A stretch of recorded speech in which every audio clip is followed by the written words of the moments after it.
When I used to do seminars on how to become a champion, I would always ask people, why do you want to be a champion? Or what do you want to accomplish? Why are you training? And they will, if a guy would get up and he would say, well, I want to train because I think that if I get muscular and, I feel like I'm getting the kind of definition, then I maybe can enter a bodybuilding competition. I said, sit down. I said, if you think this way, you're going to be a loser. You're never going to make it because there's no maybe. You got to get up and say, I want to be a champion. And I do whatever it takes. The amount of hours it takes, the posing, the this, the that, the visualization, looking at training footage, looking at motivational books, reading this, whatever it takes, I would do. That's the answer I want to hear from you. You can detect right away those that are going to be shaky and that will fall behind and they will not go all the way, and those that are very hungry.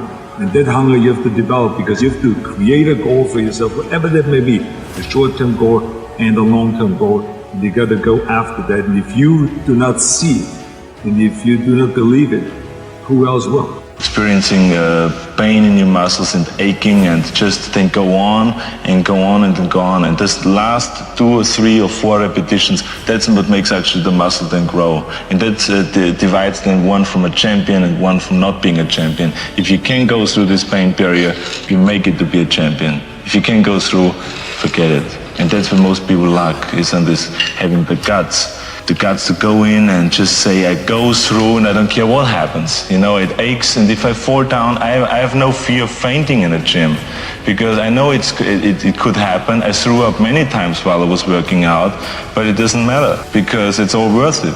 Everyone has a problem with time, but the day is 24 hours and we sleep 6. Now I know there's some out there that say, whoa, I need 8.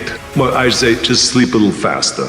Because the bottom line is we have 6 hours of sleep, 24 hours are available, so you have 18 hours now available to your work, your family, your hobbies, and also to learn something new or to do something new, which could easily be that you want to learn a new language or that you want to read as a New Year's resolution, I have to read a book every week, or you say, I'm going to go and reshape my body.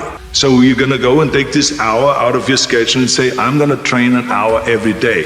So this is for most people a huge challenge, but it is totally doable, I can tell them, because the kind of things that I did when I came to this country. I went to school, I was working in construction, I was working out my 5 hours a day, I was taking acting classes from 8 o'clock at night to 12 midnight.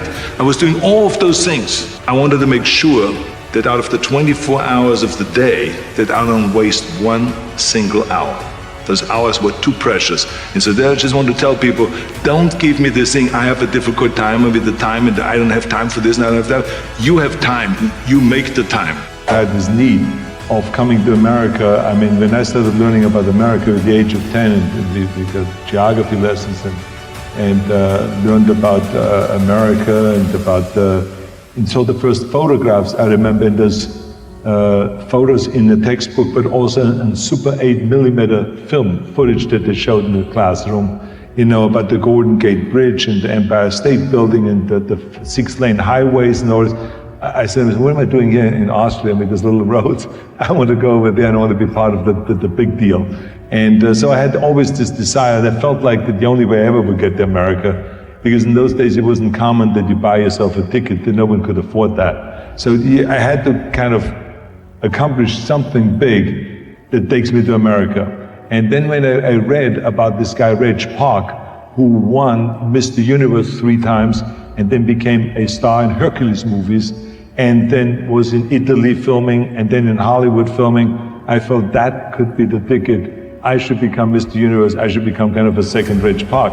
Of course, no one really bought into that. My parents thought I was totally insane. And but they just, I think that my parents really thought that there was something terribly wrong of being that driven. Because I would come home at lunchtime and then instead of having lunch, I would do 200 sit-ups.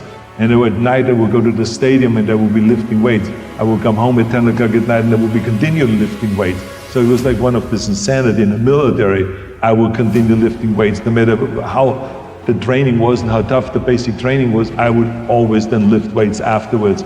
I think it's the most important thing that we have a very clear vision of where we go.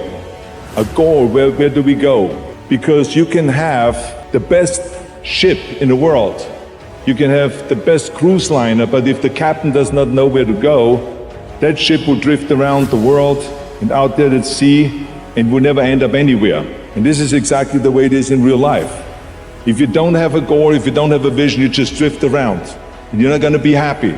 This is why it is so important to have that vision. Now, I created that vision in Austria because I grew up after the Second World War.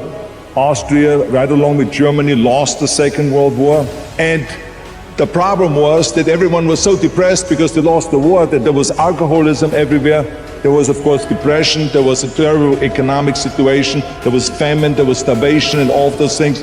And also it was kind of a little place and narrow. I felt I wanted to get out of there. I wanted to escape. And I couldn't see myself really to work there and to stay there, to work in a factory, or to work on a farm, or to even to follow my father's footsteps and to become a police officer. I couldn't see that either. As a matter of fact, that's what my parents wanted me to do. But that's not what I saw. This was the vision of my parents, but not mine. You got to work your butt off. If you think that you're going to go and accomplish something really special and be the best in anything in the world, and you think you can do it without working, you make a big mistake. Because no matter what I did, if it was in bodybuilding or in acting or if it was in the political arena, it always took a lot of work. And you got to put out and you got to, sometimes make a lot of sacrifices. Notice, if you're not willing to work hard, forget about it. So there's another rule that is very important. Don't be afraid to fail. Because if you're afraid to fail, then you're always holding yourself back because you're afraid that if you go all out, you may fail. Well, in weightlifting, we learned that very quickly. The only way you could break a record is if you're willing to fail. That's when you put on more weight, you try it, sometimes you will not be able to lift it, which has happened to me many times, but eventually, when you train hard enough, you will lift it. So don't be afraid to fail. I mean, how far can you fall?